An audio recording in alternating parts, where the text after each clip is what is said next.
Good evening, everyone. Thank you for coming to the Ward 2 Neighborhood Advisory Board meeting. We will be starting at 5:31. If you would like to give public comment on today's agenda, please fill out the public comment form up front at that table over there, and you can return it to myself or to Abby over here as well.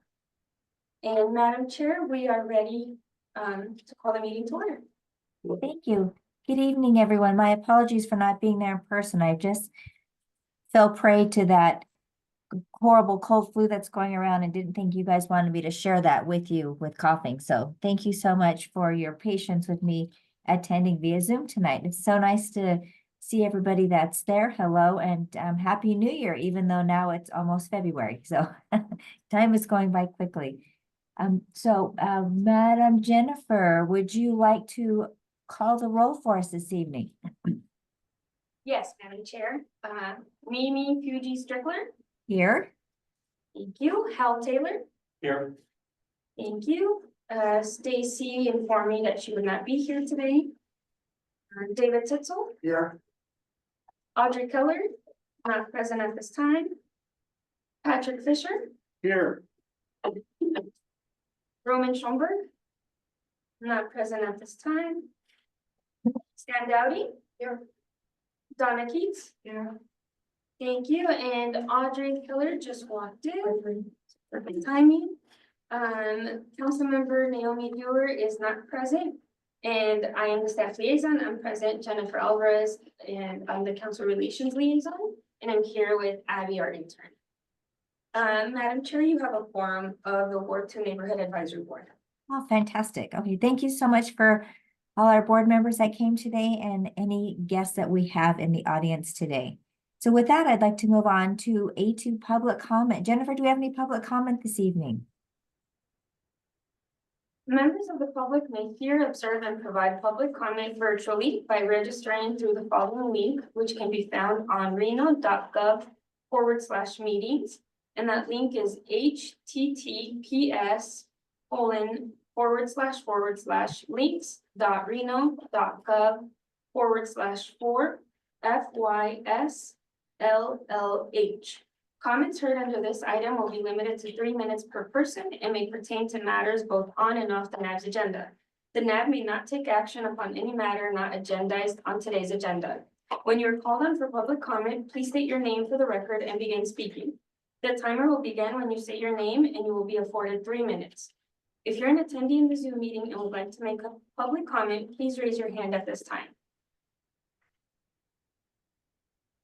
Madam Chair, we do not have registered public comment at this time. And nobody on Zoom this evening? No one on Zoom. Okay, fantastic. We'll move on. Moving on to item number A3, that's going to be approval of the agenda. Jennifer, do we have any changes to the agenda this evening?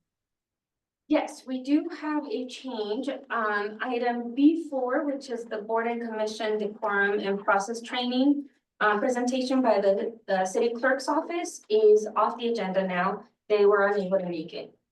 Okay, we'll pull that.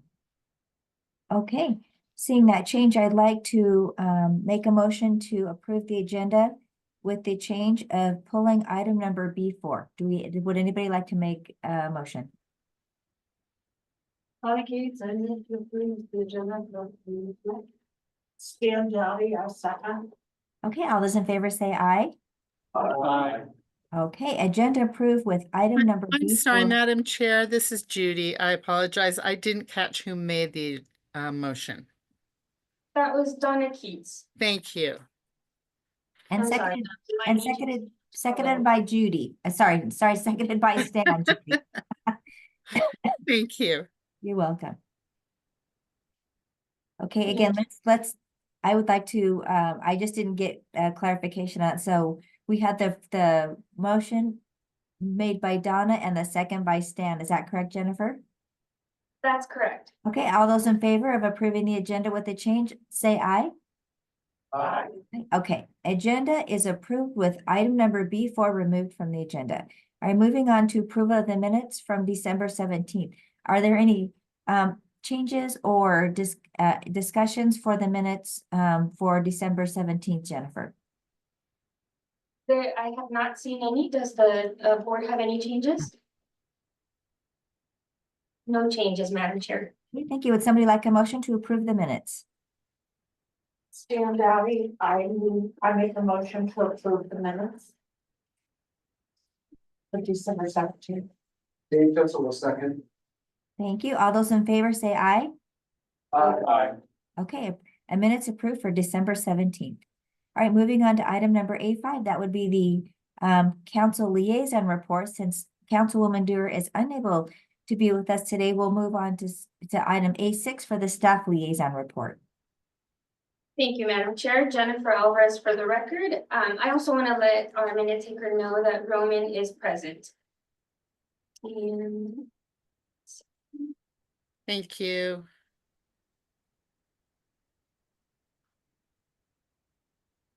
I will be sharing my screen here shortly.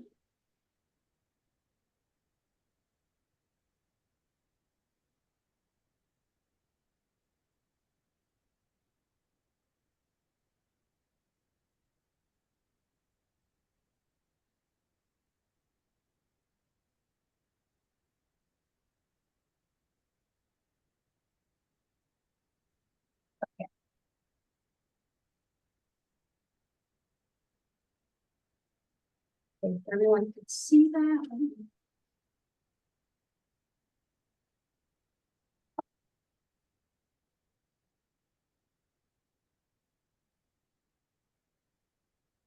So for the staff liaison report, I have for city arena engagement opportunities. We have the senior winter games. Registration is open. The games will occur between February 3rd and February 14th. If you'd like to sign up, you can go to our website and click on the link. I can also send it to our NAB members if you're interested. And then right after the games, there will be a Valentine's Day dinner and dance at the California building. And that will be from 5 to 8 p.m. Just wanted to inform you guys a little bit on the board membership updates. We have 9 active members. We have 2 vacancies. Those 2 vacancies will hopefully be filled by February 12th. Councilmember Dewar has asked to review some applications, so hopefully we get some appointments then. And then we also have 2 alternate positions. Now, for the staff liaison update, we no longer have Juliana. She left the city, so I will be your liaison. So if you need anything, you can always contact me. And I will be the one running the NABs. Jennifer, we're seeing your, Can you those hear are, me? can you hear me? Yes. Okay, we're seeing as on my Zoom screen, I'm seeing your like, it looks like your inbox or your Oh, you file don't see manager, File Explorer. Okay, you don't see the presentation? No, at least I don't. Okay, Judy, do you see it? No, I'm seeing the same thing the chair is seeing. That is It's desktop and then NAB presentations, but then not the documents. okay. That is very odd. Let me see if I can share your screen. Let's see here.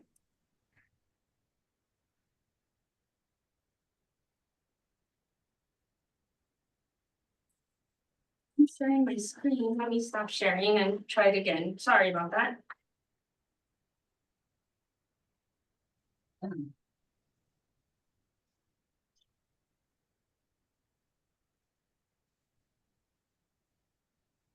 There we go. Is that better? Yes, Yep. thank you. Okay. Thank you. Thank you for letting me know. The next update I have is community champions. So I'm not sure if you guys are familiar with the community champion process. We're hoping that we get someone here in February, and anyone in the community can nominate someone that you believe is a champion and does great things for the community for Ward 2. So if you do have someone in mind, please feel free to nominate them, and then they're recognized at the NABs. On that note too, So if somebody's gonna make a nomination, they simply send it to you then? Yes, and you can send it to nabs@reno.gov and the entire team will get a hold of that nomination. Next, the newsletter, I'm pretty sure you guys are probably signed up, but for members of the public, you can also sign up to receive updates on Ward 2. And that way you'll know when the NABs are occurring and if there are any new projects coming up. We are also sending out a quarterly update newsletter. You should have received, oh no, you will be receiving one by next week. And that will just provide you information and updates for whatever happens at the city council meetings and any changes that are coming to the ward as well. And a message from Councilmember Dewar. Also, if you have any requests that you need to submit or any issues within the city, you can always contact Reno Direct. You can go online or give them a call Monday through Friday, 9 to 4. And you can also contact us and we can forward the information to Reno Direct as well. Now some Jennifer, if you are trying to advance slides, they are not advancing. That is very odd. Thank you. Sorry. They're not advancing here. Oh, okay, never mind then. Okay. I think it might just be delayed in some way. I don't know why. Okay, we'll just move on. Upcoming meetings, we have our City Reno Council meeting on February 12th at 10 a.m. and they occur at City Hall. Planning Commission is February 5th at 6 p.m. Those also occur at City Hall. And the Ward 2 NAB will be February 18th at 5:30 in this room. And those are the only updates that I have, Madam Chair. Good, thank you so much. So lots of fun stuff coming up with the senior games and also I like the community champions. And for those of us on the NAB, if you can think of, are those of us who are on the Zoom meeting or attending the meeting, I think that's wonderful recognition. And we want to make sure that the people that are doing great things in our community are being recognized. So everybody kind of put your thinking caps on, and there's a lot of people doing a lot of great things. So let's get some names out there. So thank you so much, Jennifer. Moving on to the business items, B1, selection of the Ward 2 Neighborhood Advisory Board Chair. So would anybody like to put out some names or nominate other board members for the chair position for 2025?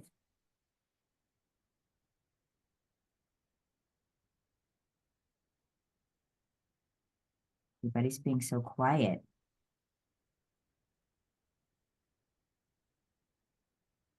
So, comment for the record, I'd like to suggest the nominate Donna Keats. Okay, so we have a nomination for Donna Keats. Do we have anybody else that would like to add a nomination? Dave Titzel for the record, can you advise what's required to be the chair and what's involved with that position? And then also, are we allowed to nominate ourselves? Yes, you are. Jennifer Alvarez for the record. Yes, you are able to nominate yourself. And the role is just like Mimi. You would be leading the NABs. I would like to nominate David Titzel for chairman for 2025.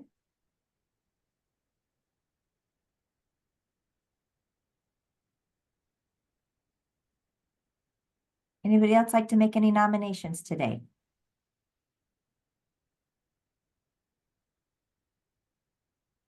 All right, now you guys get to vote and between David Titzel and Donna Keats on who you'd like to be the chair. Does this require a motion? Yes, Yes. once you decide. So I would like to ask Donna if she accepts the nomination. I mean, to be nominated. Sure. Okay, and we know David. All right, so all those who would like to vote for Donna for chairman, signify by saying aye. Okay, and then those who would like to vote for David Titzel for chairman, signify by saying aye.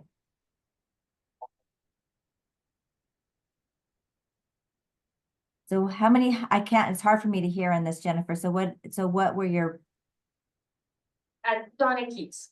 okay, chair. fantastic. So Donna Keats will be our board chairman for 2025. Congratulations, Donna. I'm sorry, I'm a little unfamiliar with your process. Do you need a nomination and a second?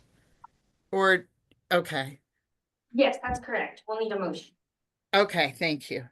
Yes, so for those, thank you, Judy. For those who would like to vote for Donna Keats, please, would somebody like to make a motion to? The words are not coming into my mind, you guys. I'm so sorry because I'm just so fogged up here. Would somebody like to make a nomination to elect Donna Keats as the board chairman for 2025? So moved. Stand out, second. All those in favor signify by saying aye. All right, And I'm sorry, who made the motion? I'm sorry, I'm so annoying tonight. Who made that motion? The motion was Audrey Keller and second by Stan Gowdy. Thank you. No problem. all right, thank you for those who voted for our new NAB chairman. So congratulations, Donna. All right, moving on to B2, selection of the Ward Neighborhood Advisory Board Vice Chair for 2025. I nominate Dave Titzel to board chair for vice chair. That's what I was gonna nominate. Any other nominations for vice chair?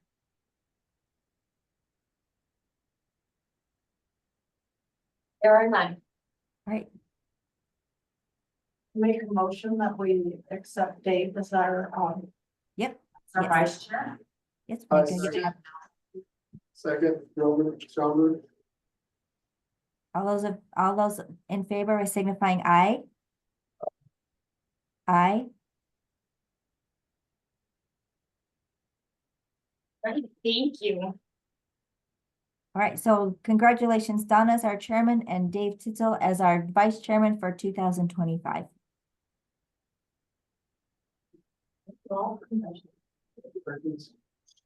So, Okay, moving on to item number B3, quarterly update from the Reno Police Department.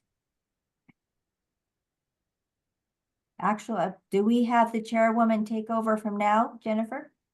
No, this will be your last meeting as chair. Okay, Yes, so we'll start with Donna next month. I think it'll make my PowerPoint better. Fingers crossed. If That's not, all I'm we gonna can have do to go right for now. my phone. It's gonna be a boring presentation because it's a little graphic heavy. Let's see.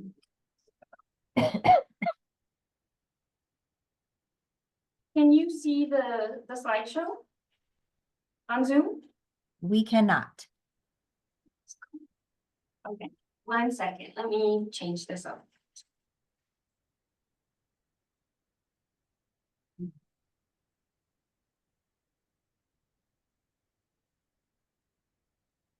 Okay, can you see it now?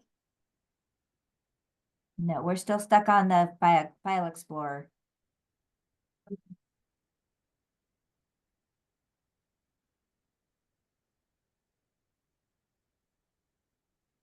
How about now? Yes. Okay, we'll leave it there. All right, we're ready for it. Good evening. My name's Mike Browett. I'm a lieutenant with the Reno Police Department, currently assigned to the Community Services Division, Patrol Section. So we wanted to give a little update. This will basically kind of cover about the last 3 months of some of our larger activities at the Reno Police Department. So. Yes, so I can click for Oh, it no, to the that's bar. fine.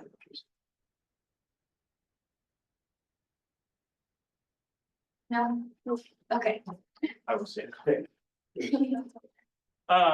Good news for us, we are growing a little bit. On December 3rd, we had 18 officers that graduated the Northern Nevada Law Enforcement Academy, and then 3 additional lateral hires, which are police officers from other agencies, possibly other states, who have some experience come here. They basically get certified much more quickly. And to be a Nevada police officer, and they also joined our ranks. So, and then in 2022, RPD started what we call our early hire program. For those who don't know, finding police officers is kind of a tough job across the United States right now. It's very competitive. And we were finding out that we were losing potential future officers to quicker employment offers at other agencies. So this program was started to basically get people onboarded, start training them in some of the stuff that we can outside of the academy environment, particularly how we as a police department operate, some of the administrative stuff and everything. Get them on our payroll and essentially capture them before some other agency steals them. So that's been very successful. And we were able to, on January 6th, start 21 of them that we had retained. So basically, our recruiting and hiring is ongoing, but as soon as we get someone and they've passed all the things that they need to pass to qualify to be employed as a police officer, we ensnare them, for lack of better terms, and start, teaching them what we can.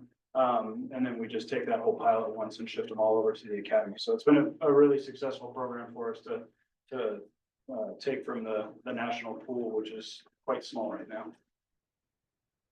Oh, I'm sorry, while you're still here, for those who don't know, can you give us some idea how long it takes to go through the academy and what The academy is a little over 3 months.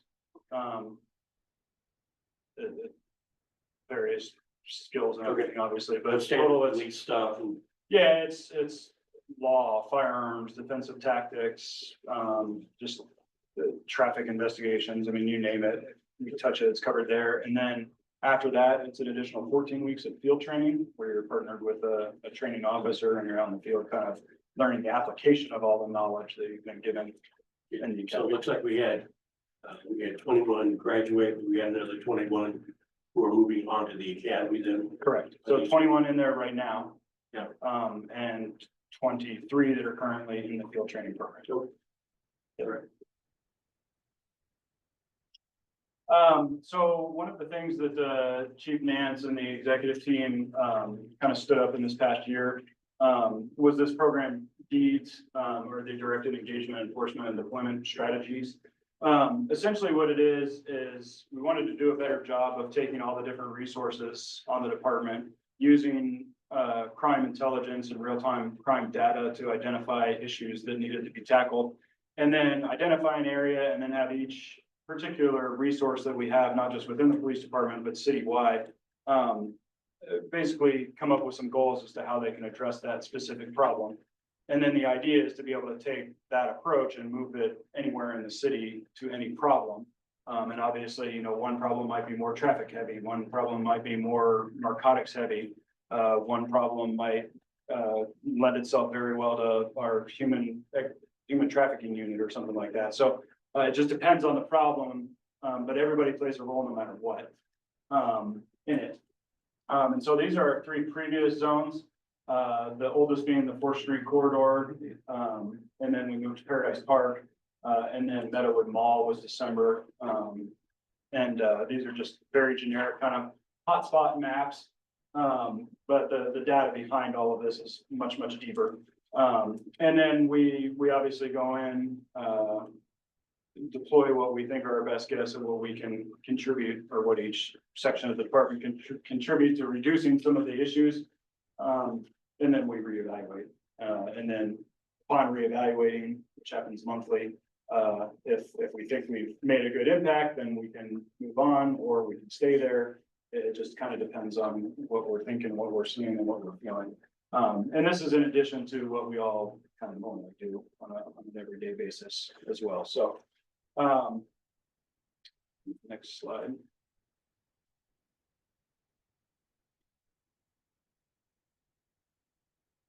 So the current area right now, that we'll actually be meeting on Thursday, has been the Atlantis and surrounding area. I know these maps don't really give too much, but the Atlantis itself was kind of the center of hot activity, but the surrounding areas were problematic too. And on our side, we get all of that, obviously. I just didn't want to bore you with a ton of slides, but we know what we're looking for and what the types of calls for service were, where they are. And obviously we try to target our enforcement efforts very specifically at those crimes, so.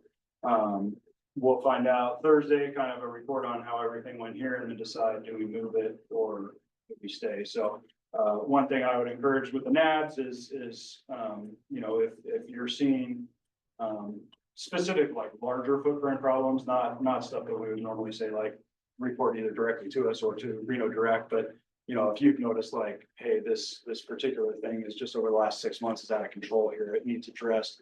You can bring those ideas to us. A lot of this is driven by crime analysis, but, it certainly never hurts to have ideas. Yes, sir. What are the principal issues in that area right now?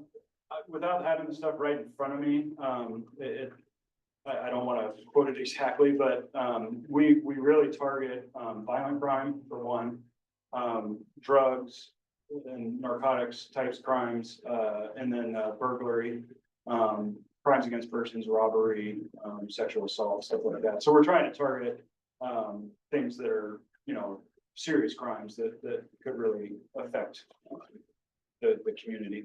And that they're, unfortunately, I mean, these aren't, we have to pick somewhere, right? It doesn't mean that area has just seen some skyrocketing rate. It's just, what we decided, given the time and the resources available. Roman Schomburg for the record, for those heat map signifiers, is that directly at the Atlantis? Or That dot is, yes, so. and then is the crime the surrounding area or is it a specific? The whole zone, so I mean, like, the zone's dictated by computer modeling, like I said, this is not as detailed, but so I mean, you have your hotspot here, there's a little more there, and then statisticians and their computer toys So is that help draw calls, that is boundary. that calls coming from the Atlantis property or? Yeah, that would be centered around like crimes that have occurred Okay. at the Atlantis with the Atlantis address, so to speak. And keep in mind, a lot of those too could be simple, what we call in custodies, where someone's trespassing, they refuse to leave the establishment. But like I said, the data gets a lot more granular, and we see that. I just, it would, we'd be here for 2 hours if I brought all that in to show you. Our traffic section, just a little overview. This is their activity in the last 4 months, citywide, approximately 2,400 citations issued. We handled approximately 800 collisions, which is synonymous with crash. 13 major injury traffic collisions. And then as part of traffic's contribution, to when we were in the downtown area with the deed stuff, they had 383 citizen contacts and 105 citations. As we all know, it was an election year last year, so we had, in addition to the special events, 7 dignitary visits, which is like your president, vice president, stuff that takes motorcades and a lot of security. And then the traffic division does work a lot of overtime hours that are grant funded. And that's just some of the statistics there. So the Joining Forces program, which enforces pedestrian safety, click it or ticket, and DUI. There's 230 hours worked in the last 3 months leading up to the end of the year. 110 hours of DUI, 140 hours of school zone enforcement, and then 576 hours of enforcement directed at commercial vehicles. The last thing I've got, this went through its first reading, not at the last council meeting, but the one before that. Is 2 new ordinances. I think there's several repealing some and then replacing them with this, but the main thing to take away from this is that the law, the municipal code that addresses sitting in line, sleeping, camping, and sidewalks, cars, and everything like that. Most of it right now only applies to what is now an outdated geographic zone downtown. It used to be part of a tax district that is no longer a tax district, but the geographic boundary still exists, and that's the only place where we can enforce people not sitting in line or sleeping on sidewalks or camping in public places. So this ordinance will expand that citywide. So that it becomes a potential criminal action citywide. And then the second one is related to property, basically, for lack of better terms, it's a loitering law. Where if a private, property owner, think shopping center, stuff like that, wants to, post their property as no loitering, and then annually sign an agreement, with the city of Reno that we're allowed to enforce that on their behalf, then we can prevent large gatherings from occurring. We're not obviously gonna be running onesie twosies off of some parking lot that are hanging out, but this is more aimed at giving us a tool to enforce the crowds that usually precede our sideshow and street takeover events. This way, we can go in and enforce them as they start to assemble in their large groups and disperse them before they really have a chance to get organized, or anything like that. The other, offense, the camping and sitting and sleeping, that also, requires a warning, a reasonable amount of time to move. And of course, there's exceptions for medical emergencies and stuff like that. Public place and parks. Yes. Yeah, and that's part of this. So some of the language under the codes and parks define camping one way. Our laws about camping within 350 feet of the Truckee River define camping a different way. And part of the aim of this is to bring it all under one umbrella instead of having it separate depending on which piece of public property you're on. Different definitions. It's just going to bring it all under one umbrella, provide definitions for what that stuff is, and then give us the ability to enforce that throughout the entire state. Dave Tensel for the record. So, if there is no place in a shelter or something for these people to be, I mean, I think camping is a very euphemistic term, and these people aren't really camping, they just don't have a house to live in.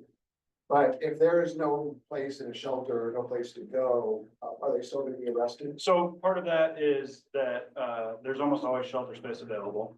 We can check at any given time and make sure there is available.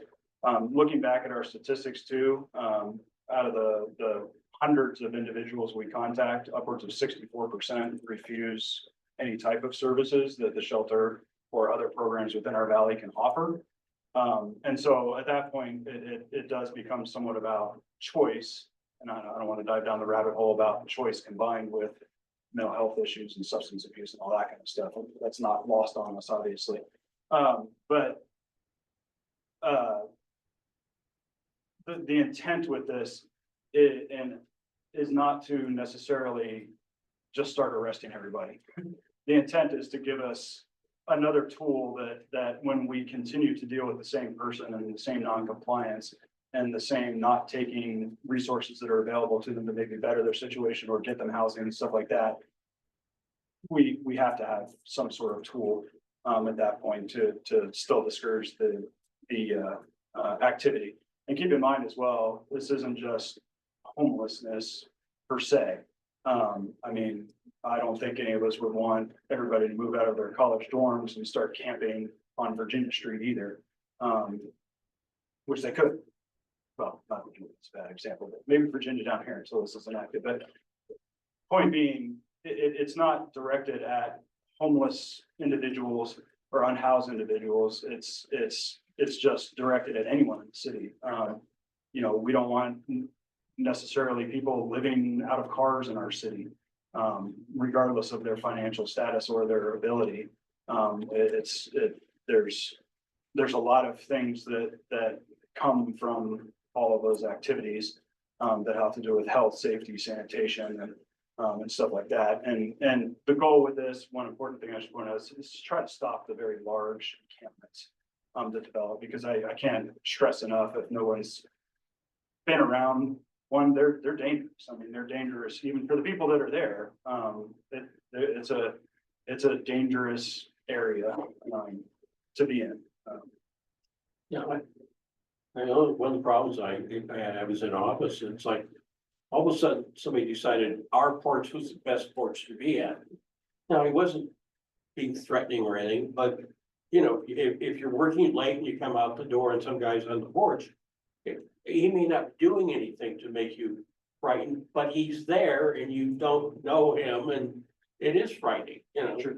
Yeah. Yeah, and when I say dangerous too, I mean, like dangerous for the people in those camps. It's not us or citizens, like literally the people living in those situations. It's very dangerous for.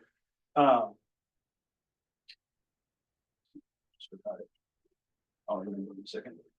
Yeah, sorry, you don't know each other, raise your hand, whoever was first. So does that mean? I'm sorry to interrupt. Can you please state your name? Sure, Mark Winters. Thank you.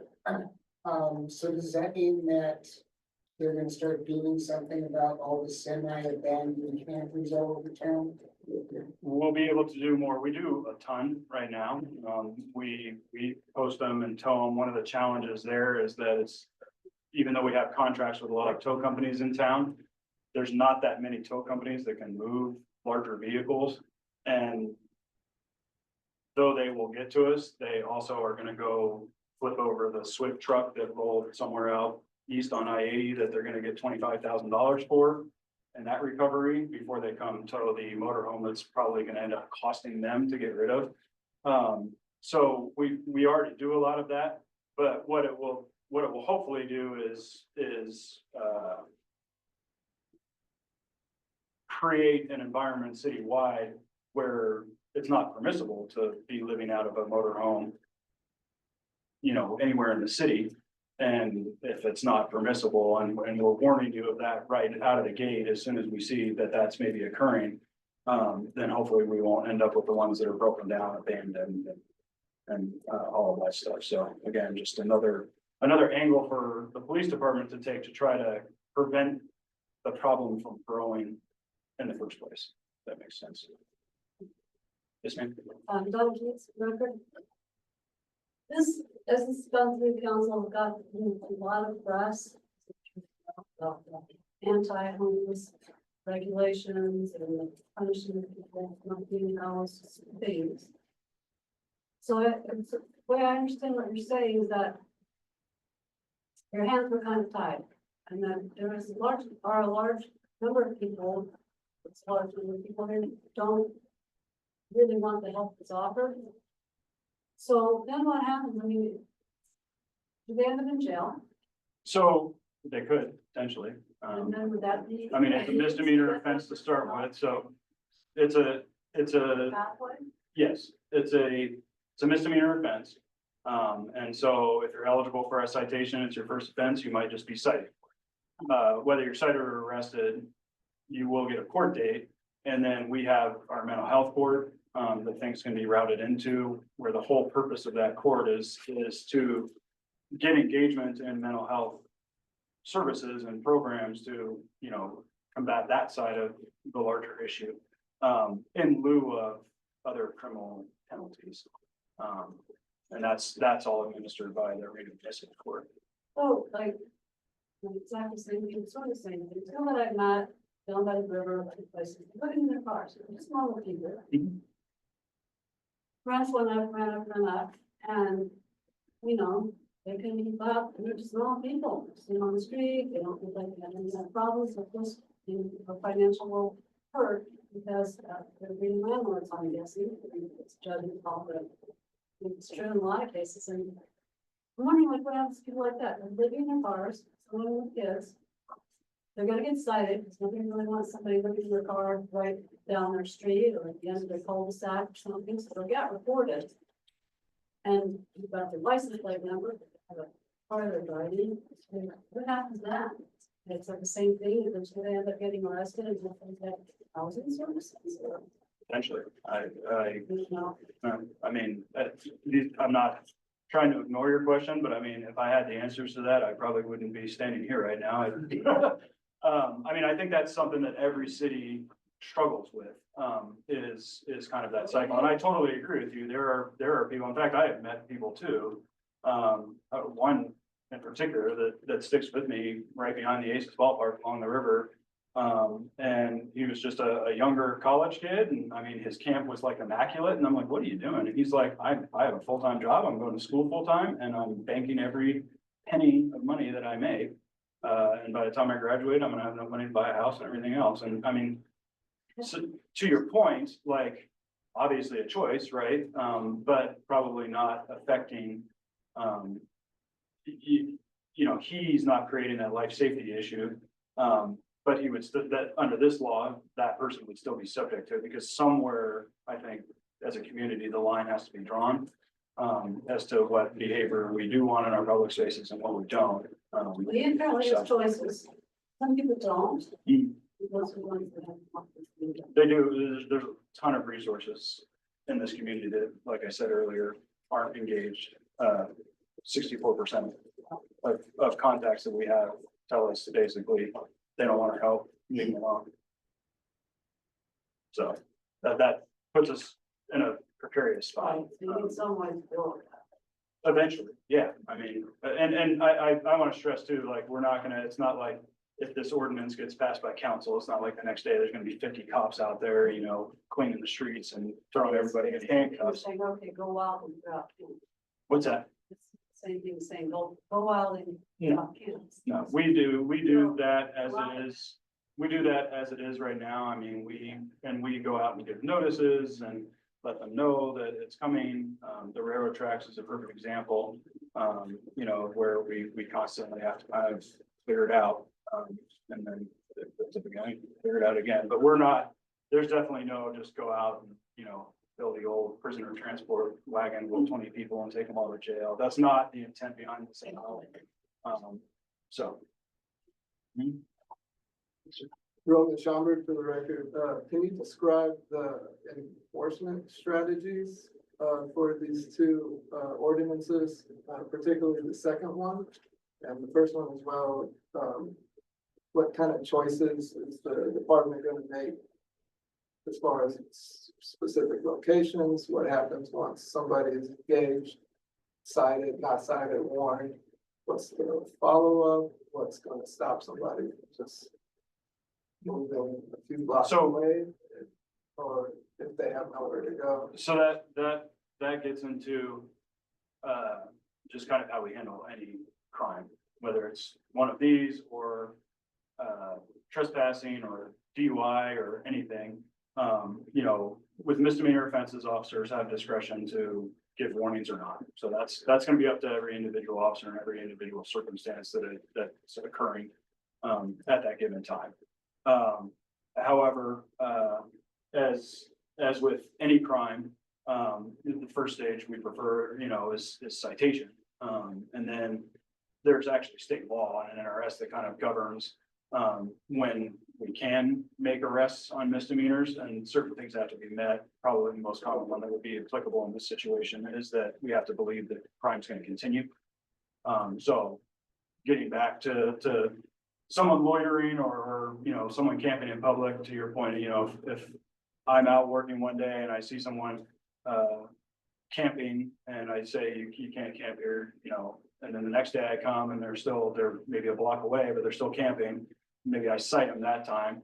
Well, the third time I'm out there, they could get arrested because now I just believe they're gonna continue to violate the law. Okay, so, is the focus gonna maybe be on complaints? Cause, maybe you can go to certain areas of town and throw a rock and you can find somebody to cite. Sure, I can tell, it'll be a combination of complaints. I mean, we have our entire, community action officer group. You know, deals somewhat with the unhoused population every single day. And they focus largely on the complaints, the larger camps, things like that. So I don't know the numbers. but you Individual guys can- officers. Sorry. Oh, no, individual officers, it's depends on the day. I mean, if Yeah. it's like last night when it's absolutely nothing going on, Okay. maybe we'll go do some proactive enforcement of this, but Sure, if sure. patrol is going call to call to call, I guarantee Yeah, right. this is not being addressed that night unless someone specifically calls in a complaint. Can you just kind of explain the intent around the second one and maybe some examples? So the second one, if you haven't seen, so, is everybody familiar with street takeovers, sideshows, that kind of thing? Basically, a large group of people, and it's a total mix of people from across the board. From high school kids to attorneys and doctors to downright horrible gang member criminals. They will kind of start assembling with all of their fancy cars, and not so fancy cars, whatever you got, you bring, and you know, we'll go to like the old Circuit City parking lot, down here next to, Walmart and Sam's Club. And a couple hundred of us will gather up and hang out, do the, you know, like, hey, this is fun, let me check out your car, you check out mine, blah, blah, blah. But then at some point that always turns into, let's go to McCarran in Virginia and shut down the intersection and do donuts in it. And those are horrible. I mean, citizens get caught up in those. They've turned violent. We've seen very heavy weapons and everything else being carried in those crowds. So the intent with this is to prevent that initial gathering from occurring. So loitering. is the initial gathering as it is today a crime or?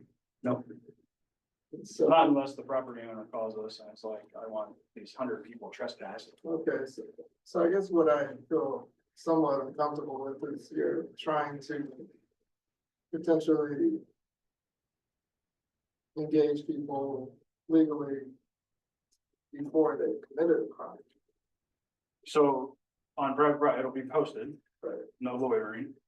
And then we would have to call, obviously, or if we see it, especially in the instance of like. a Right, large I mean, obviously gathering, shutting down the. we can address it, and the property owners have to annually, basically, for lack of a better term, sign up with the police department. To have this enforced on the property. The other thing I should point out too is this has nothing to do with the right to assemble for speech and stuff like that. That obviously has a much larger compelling interest than this, so. Does that answer your question? Yeah, so, is that also gonna be more of a public complaint?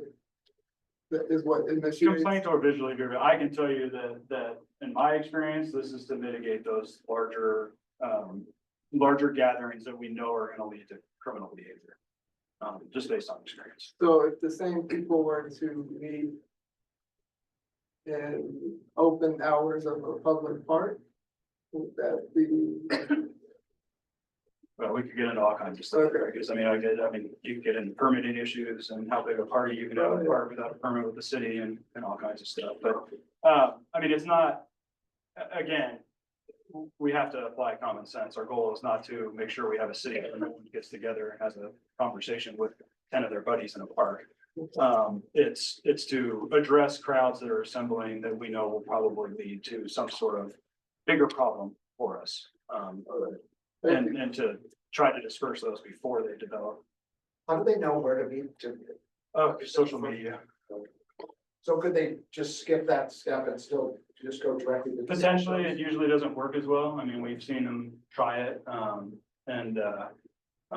it's all social media, and you have to get accepted into their little private messaging group, which we're quite successful at. I'll just throw it out there. You guys would be sickened by what certain cops can pose as online. Our experience has been that when they meet up in a large group like that, it's usually much more coordinated, whereas if they're trying to do it simply over like social media messages, like in an Instagram chat group or something, it just doesn't quite come together because there's strength in numbers. When they're able to gather up like that, they're able to swoop in on an area, 200 cars strong and lock down an intersection like McCarran in Virginia. Whereas if we're trying to do it over texting, like I might show up and then you show up and I say, screw this, I'm not waiting for anybody else. So they kind of have to do that pre-gathering in order to effectively get in there and grab that piece of real estate to start doing this type of stuff. Interesting, thank you. Yeah. Yes. Audrey Keller.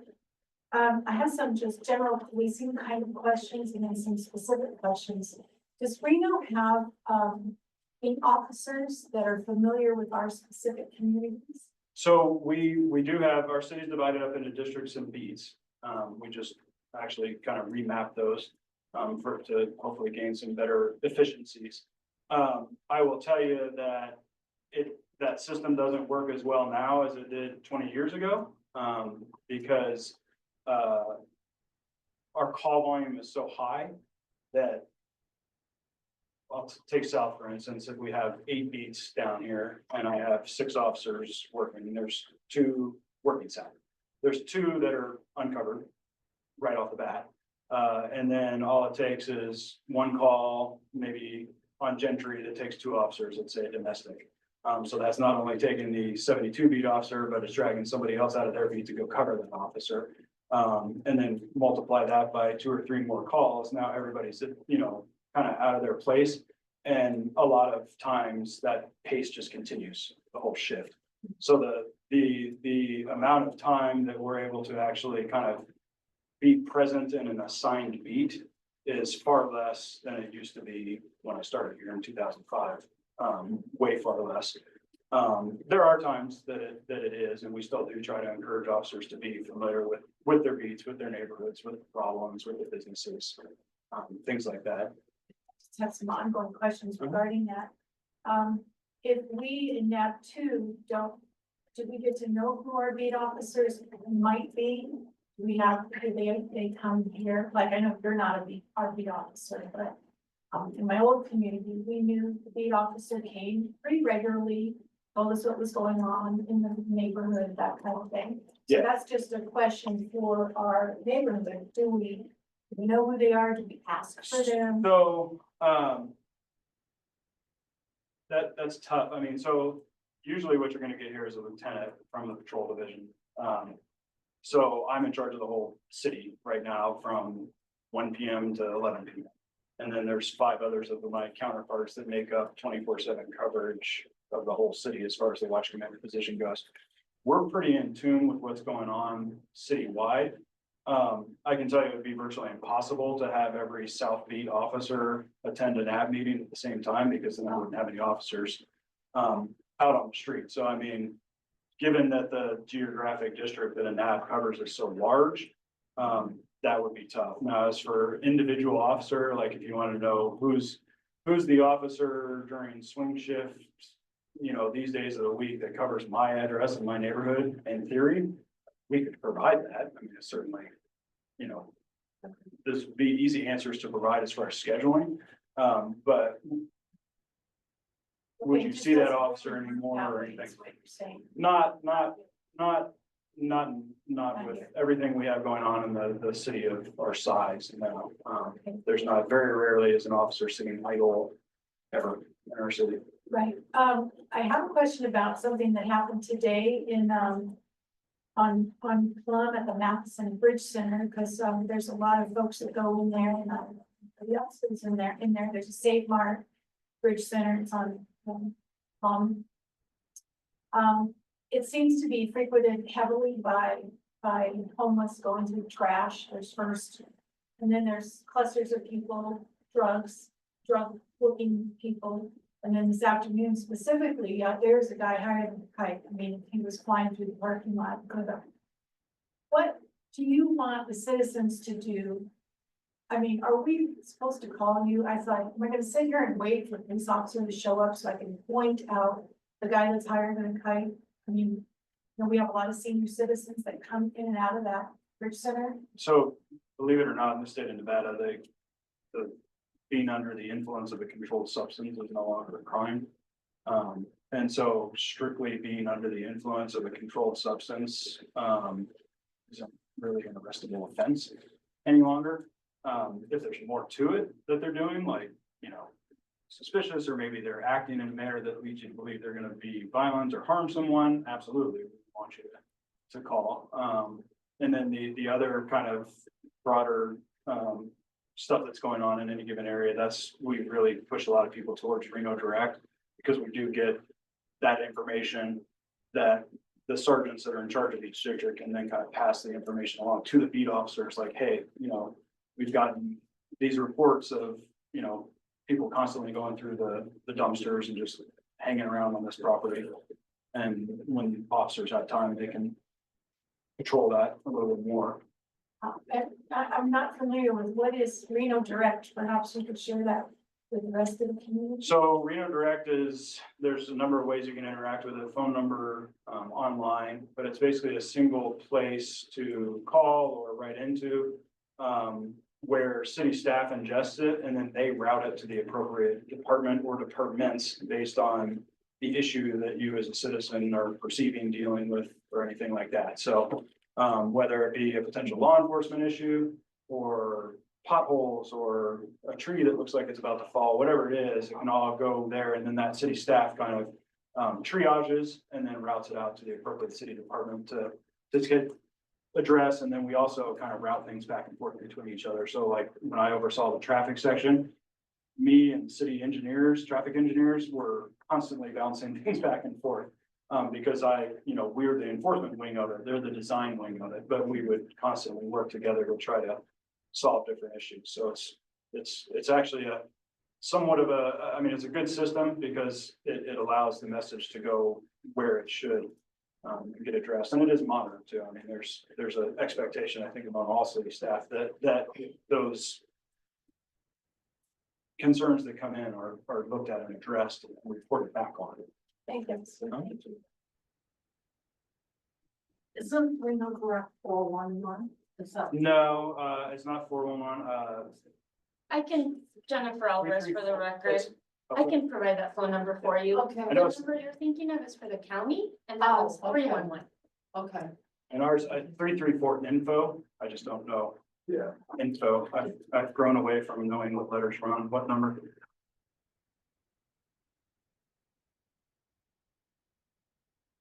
I have a question. Hmm. Is there any information you can provide, Roman Schomburg for the record? Is there any information that you can provide about certain crime trends in the city, types of offenses, organized crime, or anything like that? I mean, with that, I would need more specific. I mean, there's every type of crime in this city. Or just general trends year over year from the past year? or anything? I'd hate to say, because honestly, I mean, until you really compile all those statistics at the end of the year, you're not gonna get really a clear picture. So I mean, if you're looking for like, did the top crimes, robbery, rape, burglary, vehicle theft, and that kind of stuff go up or down? I couldn't tell you. I can tell you we're very busy. Or is there any particular thing that is a large focus or a worry for the department at the moment? Other than just, no, I mean, keeping up, I mean, I can tell you, being a police officer for just shy of 20 years now, I mean, the level of violence that we deal with in the city has unfortunately grown astronomically. There's a lot more violent crime now, and calls related to violence, whether it be stabbing, shootings, stuff like that, than there was when I started here. Me and some of the peers that I work with that all started around the same time often say, like, if there was a homicide when we started, it was like the talk of the department, for months. It was kind of all hands on deck to focus on it, and unfortunately now that occurs on a weekly, bi-weekly basis, it seems like. So our level of violence has certainly grown, but keep in mind too, over 20 years, our population has grown immensely as well too. So it's not necessarily a reflection of anything that anyone's doing wrong. It's just you put more people together, you're gonna have more of what people do. Thank you. Patrick Fisher for the record, a little institutional knowledge, as recently as 6 months ago, we were presented with ward maps with calls for different services, different crimes, plotted on the ward map. This is before the ward map changed. But there were very specific. Yeah, I know, I mean, I know what you're talking about. And they were compared with year over year and month over month.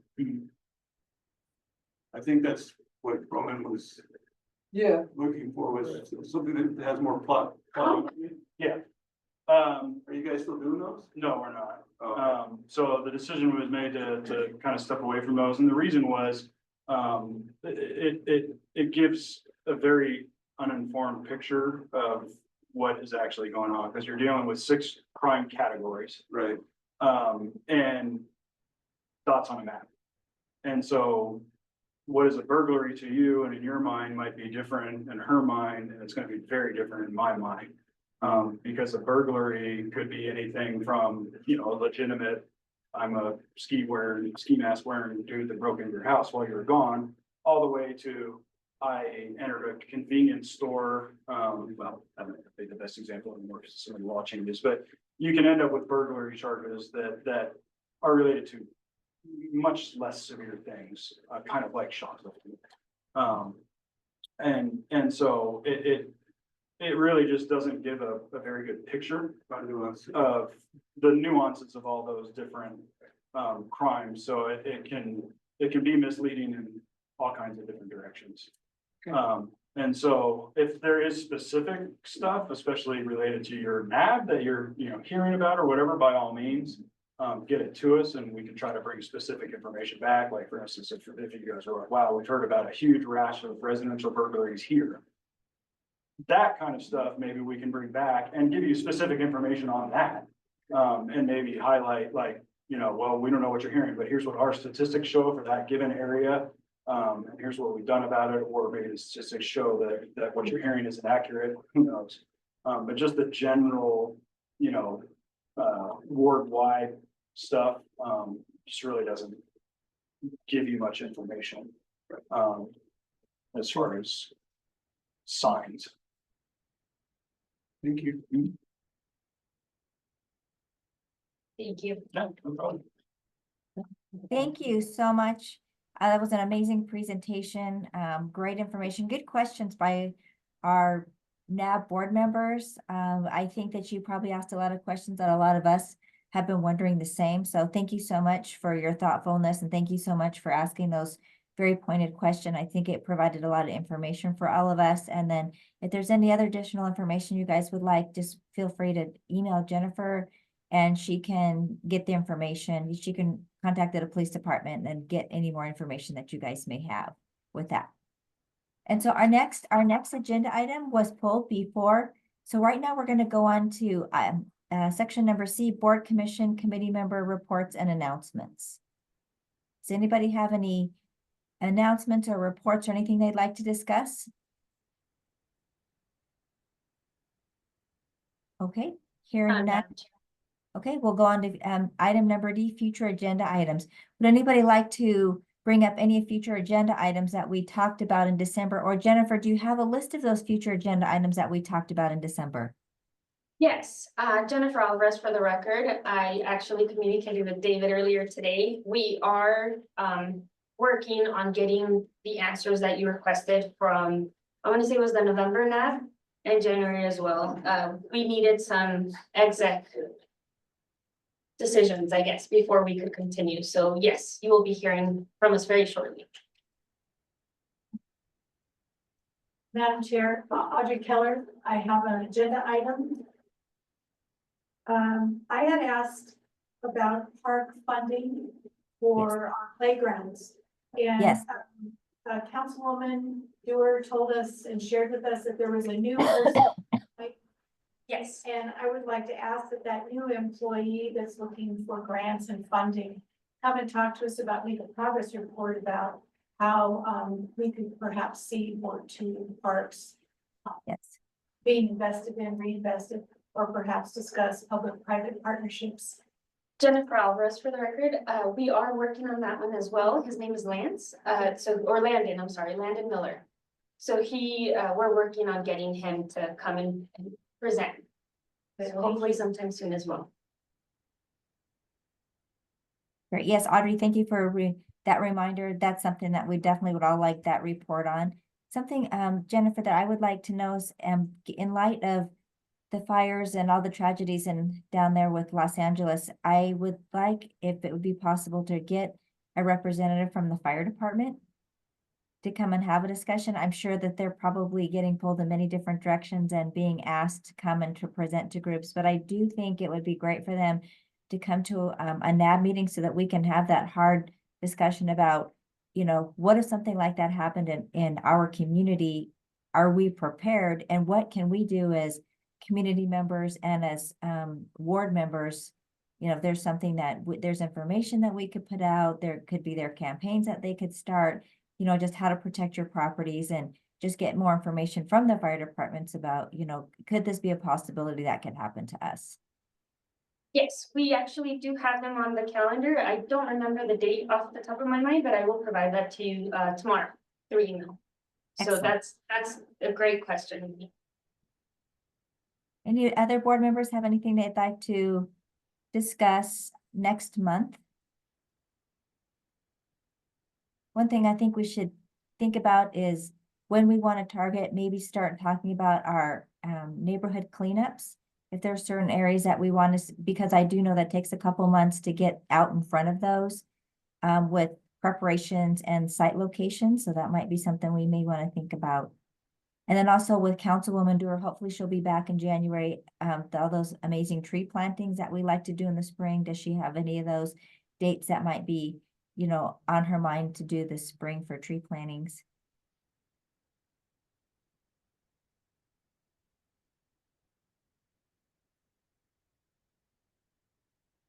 Then, of course, I'm sure we didn't have any development projects this month, but I'm sure we will have a slew of development projects that might be starting up probably in February and March. So we'll have to try to navigate all these, as you know, these suggested future agenda items around our development projects, because I'm sure we're going to have a few that are going to come our way in February and March. Okay. All right, well, thank you so much for that and for your question on that, Audrey. And moving on to public comment. Jennifer, do we have anybody that would like to speak in public comment?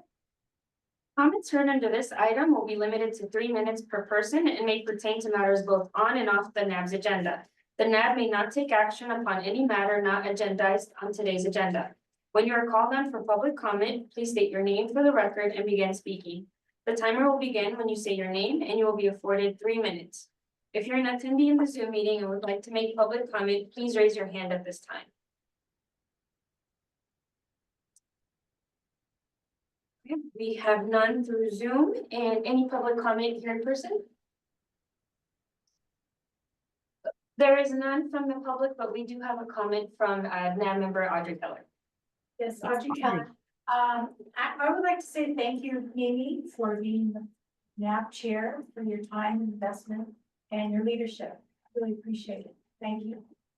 Audrey, you know, it's my pleasure to serve as a Ward 2 NAB board member and chair. It's something that's near and dear to my heart, so it's been my pleasure. So thank you so very much for those of you who nominated me last year and the year before, and I really enjoy it, and I'm looking forward to continuing with all of you. And with that, would somebody like to move to adjourn the meeting? And I'm down for the record. I will quickly adjourn the meeting. Did we have a second? Sal, for the record, I'll move to adjourn. All right, all those in favor say aye. And I'm sorry, I missed who seconded. Hal Taylor. Sorry? Hal Taylor? Thank you. No problem, Judy. Thank you. All right, with Thank that, you, the meeting is adjourned, and thank you so much, everyone. See you next month. Bye. Thank you.